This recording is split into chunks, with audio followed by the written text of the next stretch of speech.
En esta oportunidad presentaremos el artículo Medios alternativos de resolución de conflictos, escrito por Luis Octavio Vado Grajales.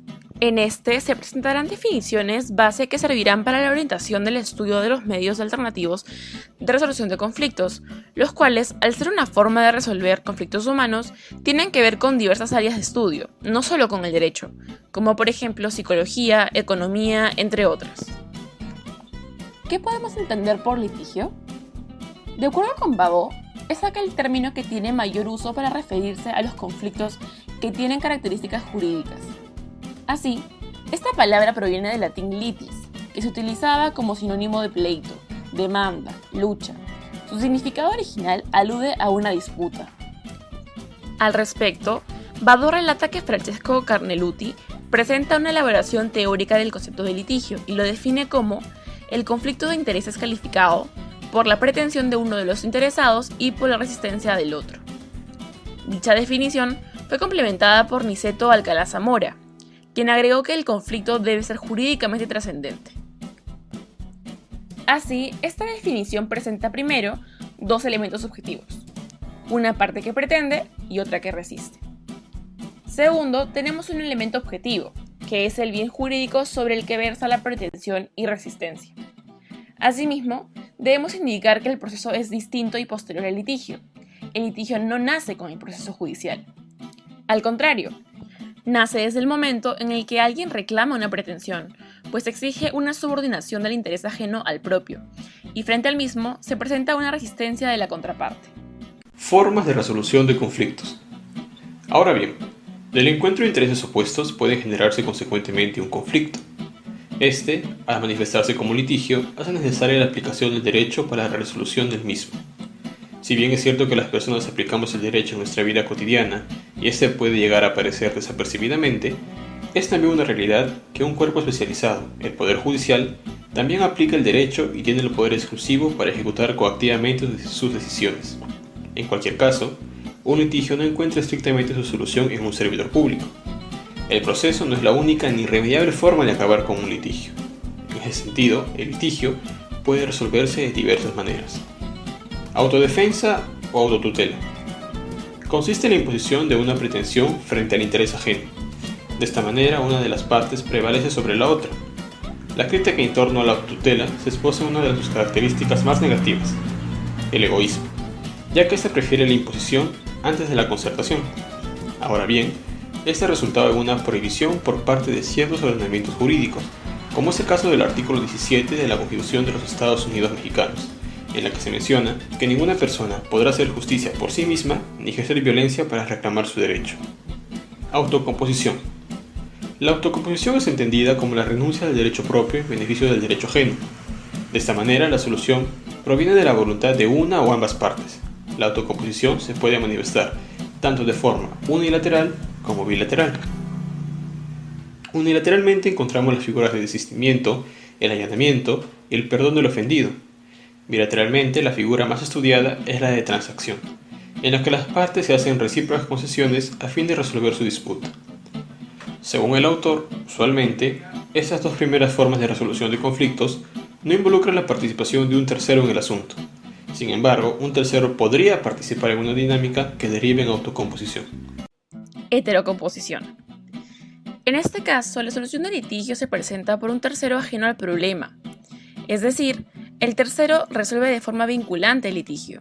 El tercero impone la solución. Las dos formas clásicas son 1. Arbitraje, que es un método alternativo de resolución de conflictos, y segundo, el proceso judicial, que es un método tradicional en el cual se involucra un juez o un funcionario gubernamental. Recapitulando las tres formas, autotutela, autocomposición y heterocomposición, el autor precisa una importante aclaración.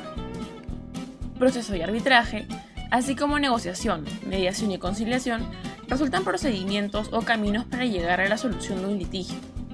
Por otro lado, desistimiento, allanamiento, perdón al ofendido, transacción, renuncia al derecho, a la reclamación o a la defensa son formas que adoptan la solución. Con ello, presenta un esquema de figuras autocompositivas de los métodos alternativos de resolución de conflictos. Medios alternativos de resolución de conflictos. Tal como se mencionó en un principio, el proceso no es la vía irrestricta a recurrir cuando buscamos dar solución a un conflicto.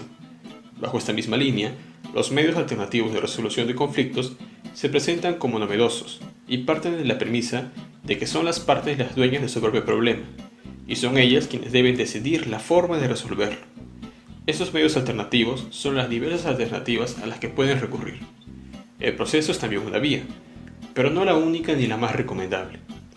Esto no significa que se deba renunciar a la justicia, sino que existen otros medios por los que es posible conseguirla sin necesidad de una intervención jurisdiccional. La negociación. El autor define la negociación como un procedimiento en el cual dos partes de un conflicto intercambian visiones sobre el mismo y se formulan mutuamente propuestas de solución. Es interesante resaltar que este primer mecanismo es uno al que las partes recurren en un primer momento antes de decidir hacer uso de la vía judicial.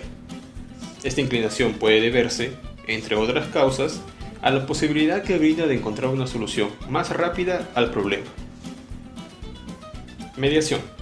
La mediación supone la existencia de un tercero, el mediador, ajeno e imparcial a la disputa, y que va a facilitar el diálogo y la comunicación entre las partes con el fin de que puedan delimitar el conflicto y encontrar una solución. Este tercero no tiene la capacidad de sugerir propuestas de solución o arreglo. La mediación se caracteriza porque las partes mantienen el poder de decisión sobre el litigio. El tercero no puede imponer decisión alguna. Así, su actividad se limita a la facilitación de la comunicación, y es por ello que es conocida como negociación asistida. Tanto la negociación como la mediación son procesos flexibles y ajustables. A pesar de que sus etapas estén definidas, no existe impedimento alguno de que se pueda regresar a alguna de ellas posteriormente. Conciliación. Bado define la conciliación como el procedimiento en el cual dos partes en conflicto se reúnen con un tercero, ajeno e imparcial, que facilita la comunicación entre las personas enfrentadas para delimitar y solucionar el conflicto, y que además formula propuestas de solución. De este modo, la conciliación se divide en A. Extraprocesal, que es fuera de un proceso judicial. Normalmente se realiza por profesionales del derecho con una capacitación especial y no por jueces. Y B. Intraprocesal, que se da al inicio o previo a un proceso. Es decir, es un requisito procesal y tiene la finalidad de evitar la continuación del mismo. Asimismo, esta puede o no ser dirigida por un juez.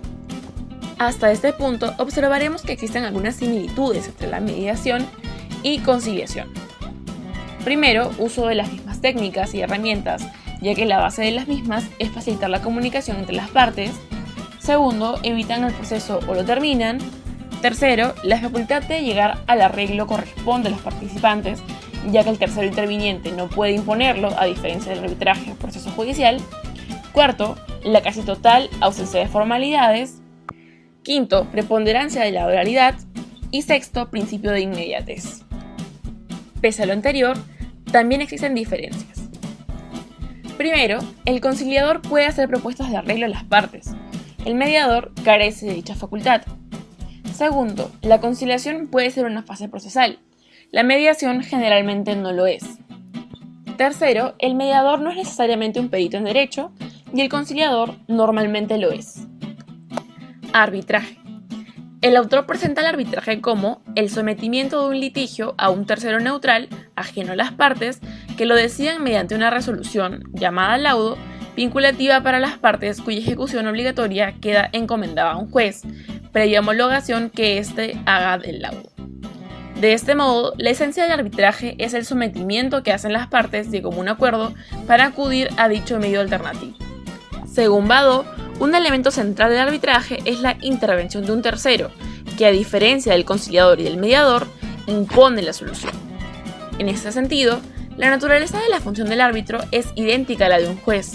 Ambos son juzgadores, por lo que tanto el arbitraje como el proceso pertenecen a la heterocomposición. Existen muchos medios para la resolución de conflictos. Además de los mencionados, el autor precisa otros. Entre ellos tenemos a los siguientes. 1. Mini trial.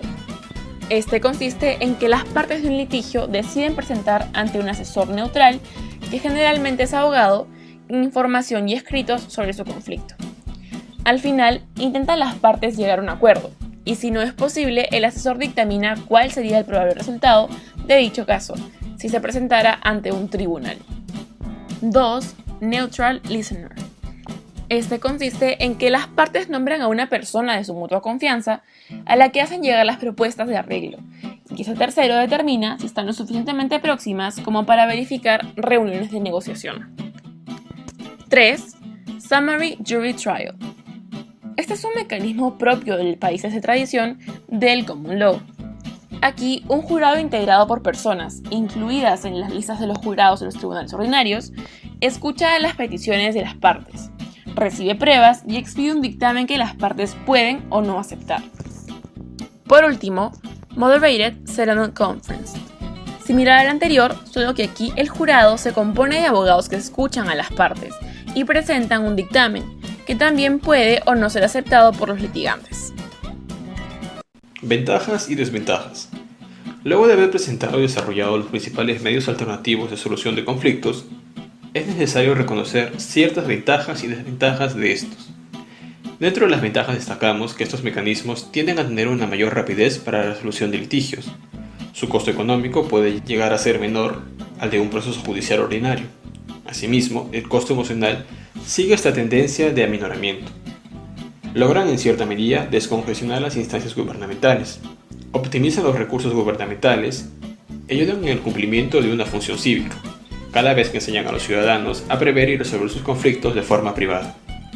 Por otro lado, las principales desventajas, al menos para el caso de la negociación, la mediación y la conciliación, son las siguientes.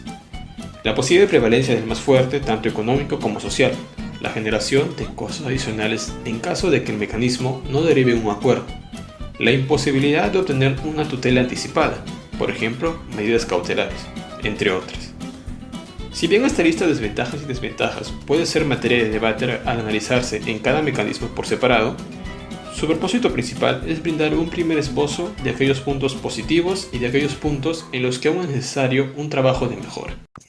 Esperamos que el video haya sido útil. Nos vemos en una próxima oportunidad.